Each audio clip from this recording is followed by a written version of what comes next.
Line's good. Never on. Whoa. Hard. Hardly. Come on, Brent. Line's good. Got real close. The hair high, right? Try and hit 2/3. Have they saved it for her? Yes, they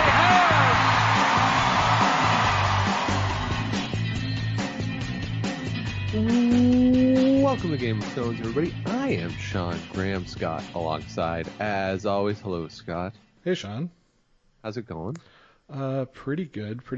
I had more pizza tonight, and I had a good time watching a full day of curling. Not just the Scotties Tournament of Hearts, but also your team was playing today. Yeah, played over at the Rideau Curling Club here in Ottawa. Points spiel, 1 day, 3 6-end game situation, and won the first two. I made a shot in the first game. I skipped. Don't normally do that.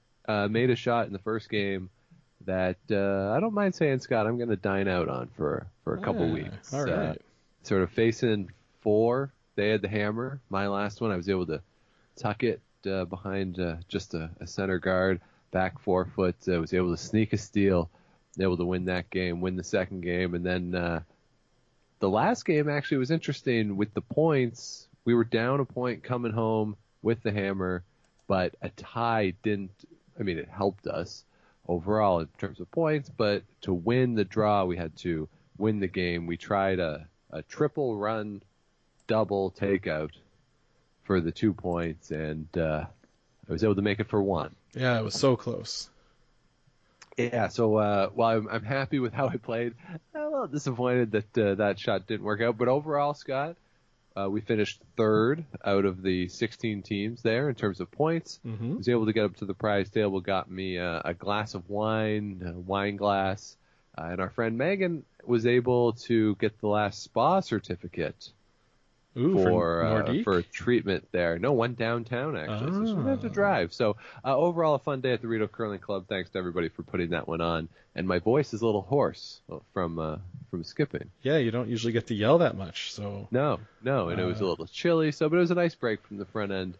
So overall, a good day. But I did, Scott, get to see a lot of the Scotties, as as normally happens. The curling was on at the curling club.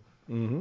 Overall, based on what I saw and just looking at the scores and some of the stats, nothing really stands out as surprising from the day, with the potential or possible exception of that first feature TV game where Krista McCarville beats Chelsea Carey. Otherwise, I felt it was a pretty chalky day. But what's your take? Yeah, pretty chalky. I think the real story is Chelsea Carey not playing well at all.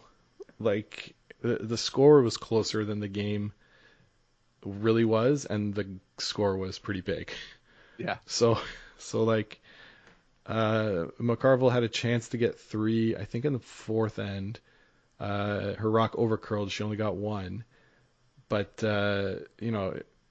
she was in control the whole day. It was really nice to see them. They had the handle on the ice really, really early.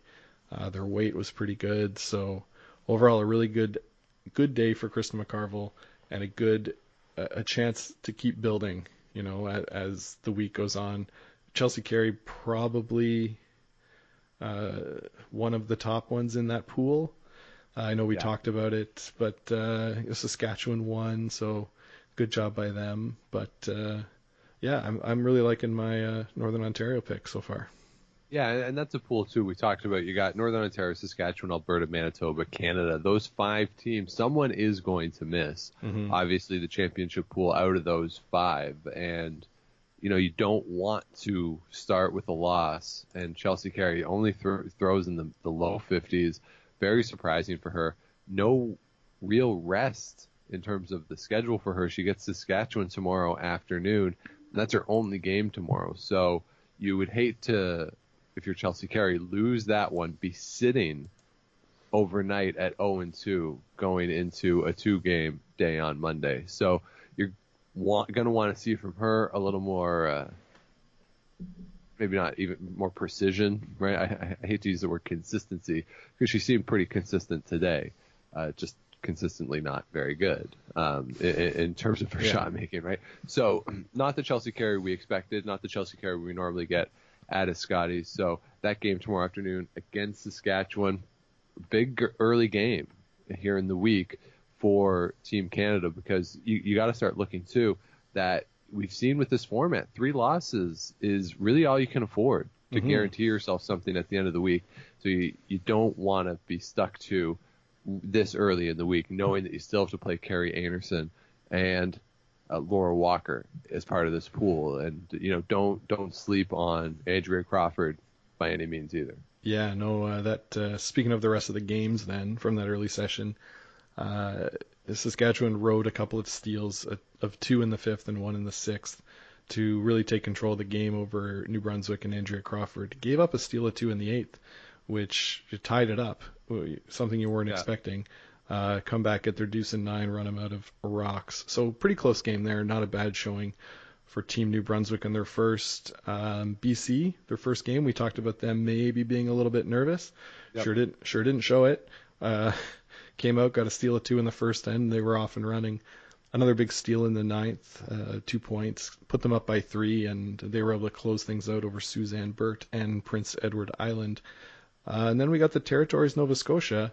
This game, the final score is 8-6, but Marianne Arsenault really dominated there.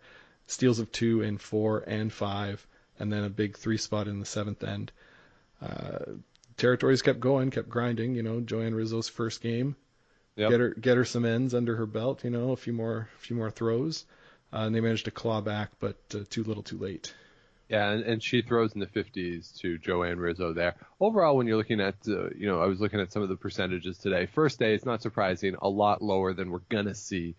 Generally, we can debate the value of shooting percentages, but generally speaking, the teams that win are going to be in the 80s somewhere. And today, not a lot of teams were. So We'll see those percentages go up as the teams continue to get used to the ice. The night draw, really, again, nothing super surprising. The teams that you thought would win won. The Territories lose their games. So Newfoundland, Labrador, Alberta get wins there. The rookie Quebec team, they fall to Carrie Anderson. No real surprise there. Marquee game, of course, Jennifer Jones against Rachel Homan. This was a bit of a repeat for Jennifer Jones of what we saw last night, really struggling with that outturn throughout this game. Gives up steals of 3 and 1 in the 5th and 6th, and she is going to have to figure this out. You heard Kathy on the broadcast talk about that she was having trouble with her outturn at the Manitoba Provincials as well. So this is an issue that is ongoing for Jennifer Jones, and if she's going to be competitive here, she should make it into the championship pool within this group. But in terms of playoffs, she's going to have to figure this out. She's going to have to figure it out fast. Yeah, and quickly, like you say. Just not what you expect to see out there, right? Even the rest of the squad, Jocelyn Peterman, 71% tonight, and who am I thinking of, Sean? Caitlin Laws, 78, so not bad for her. Dawn McEwen was down as well, I believe. She was 79, she ended up, but last night she played 100 until the last shot. So until the last shot, yeah. So, this team's really going to have to gut check. That said, that is probably their hardest game in this pool. Yeah, and they out of the way. They get UConn in the morning too, so that's a game that you would expect them to win. And hopefully for them, they sort of sort out some of their issues. Split day tomorrow, never easy. They get BC tomorrow night, so they could come out of tomorrow at 2-1 and start to get rolling. But again, they have to figure it out. And specifically, Jennifer Jones has to figure out that outturn. Yeah, absolutely. I was just looking at the games for tomorrow, Sean, and I said, oh, Manitoba's playing Nunavut. But wait, Jennifer Jones' wild card. Aha. Yes. So it's going to be weird. It's going to be at least a couple more days till I get used to that. Yeah, it's gonna take some getting used to for sure. Tomorrow morning, it's interesting. I saw that they said, Brian and Kathy with you tomorrow morning. I didn't see. Did they say what the feature was? You know what? I was also watching the U.S. men's final, so I muted the volume really quick on the Scotties, so I did not hear who was the feature game. I'm gonna guess Quebec, Alberta, tomorrow morning as the feature, but we'll see what it is. So overall, pretty chalky day. Little concern for Chelsea Carey and Jennifer Jones, two of the bigger names in the field. But a fun day, sort of typical of a first day at one of these events. Teams just getting the lay of the land. So look forward to tomorrow. Yeah. Looking forward to tomorrow. Do you have a marquee game to look for tomorrow? Well, nothing early I don't think is really marquee. You get Saskatchewan, Canada tomorrow afternoon. As we talked about, big game there for Chelsea Carey. I would think that's going to be the TV game, looking around the sheets. Yeah, that's what's on. That's my pick for probably the biggest game tomorrow. With Canada losing their first, it's going to be important for them to get a win under their belts. Yeah, and then tomorrow night, that Jennifer Jones, Corinne Brown game, that'll be pretty interesting too. Corinne Brown gets the Northwest Territories tomorrow afternoon, so it's possible that they could be coming in 2-0 to that game. And again, another pretty big early week game there tomorrow night. Yeah, looking forward to it. Yeah, so just getting our feet wet on the Scotties, nothing earth-shattering.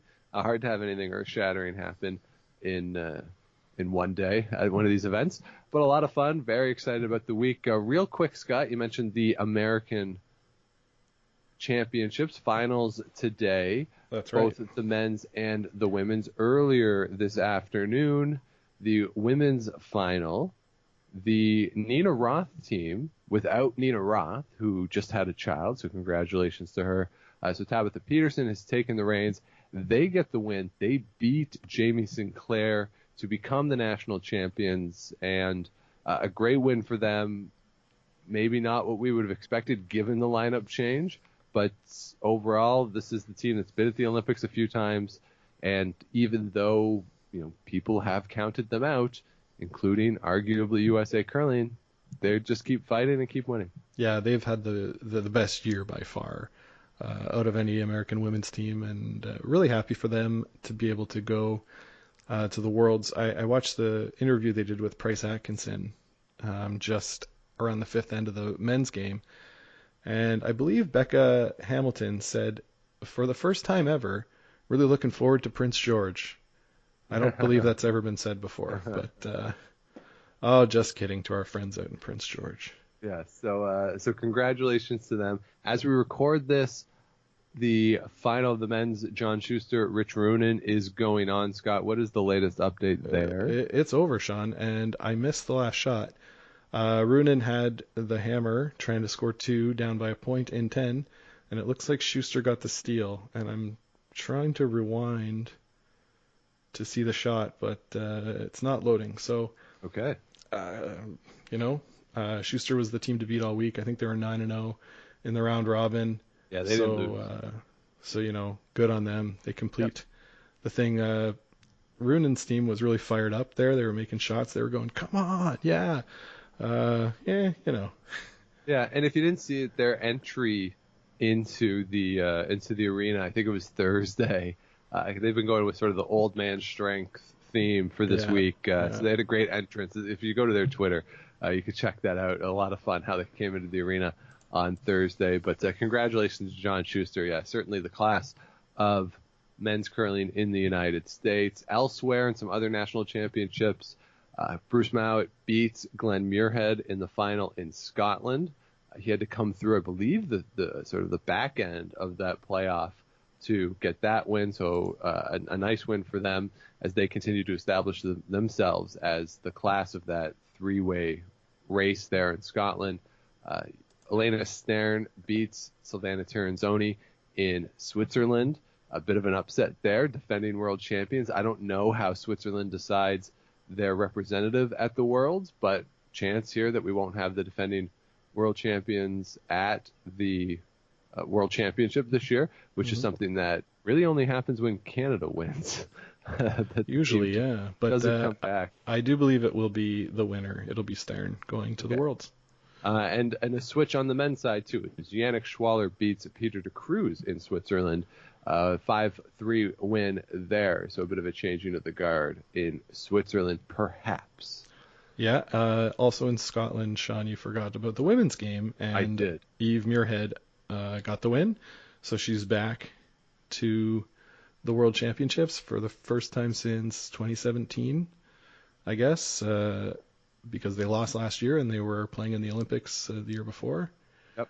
And they got silver bronze medal last time they were there, so yeah, another contender at the Women's Worlds. For sure. And elsewhere in Japan, those games, looks like we're in the semifinals in Japan.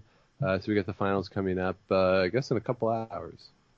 Yeah. Fujisawa against Nakajima on the women's side. And, by the time people listen to this, they're going to know the champions. Yeah. So, and I'm assuming, too, I don't know this for sure, but I'm assuming our friends at Rocks Across the Pond are going to do an episode tomorrow wrapping up all of these national championships around the world. So definitely check those out. But a lot going on. The World Championship field is starting to take shape.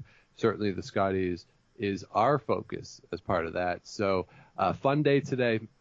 As we said, nothing earth-shattering. So we'll be back with you tomorrow after the first full day of competition with the full 3 draws. Brian is back. So we get a little Moodrick in the morning with Kathy. Did they say, Scott, today? I didn't hear it all. Is Cheryl coming back?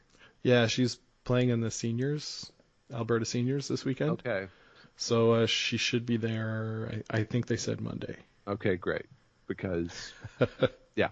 I noticed tonight Kathy was getting involved a little bit more than she normally would, and that was helpful. Yeah, I think it was very helpful. Yeah, so that'll do it for tonight. Thanks, everybody, for joining us on a Saturday night as we talk about all the goings-on from Moose Jaw. We'll be back with you tomorrow night to wrap up Sunday at the Scotties. And it is, of course, the Sandra Schmerler Telethon Day for neonatal care.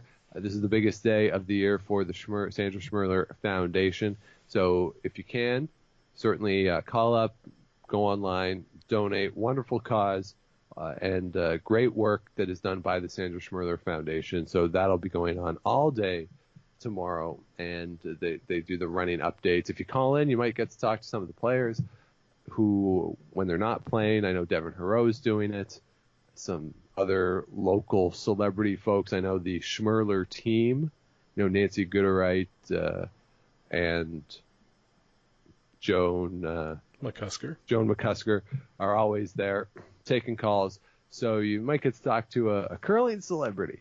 If you call up. That'd be pretty fun. So get your donating fingers ready. Yeah, so always a good time to donate to the Sandra Schmerler Foundation. So that'll do it for us tonight. If you have not yet, please do subscribe to the show so you can follow along as we'll be with you every day this week leading up to the final next Sunday night. So you can also follow us on Twitter, Instagram, at Game of Stones Pod. Scott's there at Scott Likes TV, and I'm at Dr. Shawnee Fever. And as always, you can email the show, Game of Stones Podcast at gmail.com. So sleep fast, everybody. The games are coming fast and furious this week, and we'll be back with you tomorrow night. But until then, keep your brooms on the ice and don't dump that intern. Make the final.